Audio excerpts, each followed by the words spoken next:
నేడు గాంధీ భవన్ వద్ద హైటెన్షన్ నిరుద్యోగులను అరెస్ట్ చేసిన పోలీసులు ఉద్యోగ నోటిఫికేషన్ విడుదల చేయాలని డిమాండ్.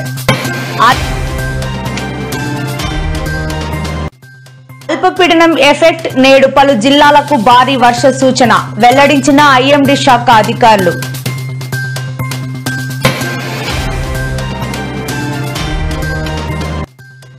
రికార్డు టైంలో రాజధాని నిర్మాణాలు పూర్తి చేయాలి, అధికారులకు ఆదేశాలు జారీ చేసిన ఏపీ సీఎం చంద్రబాబు.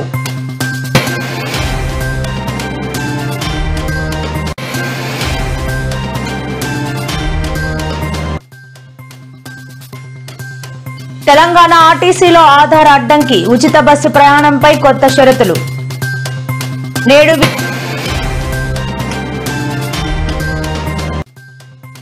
విజయవాడలో ఎలక్షన్ కమిషన్ కార్యాలయం వద్ద వైసీపీ ఆందోళన, ప్రజాస్వామ్యాన్ని కాపాడాలంటూ వైసీపీ నేతల నినాదాలు.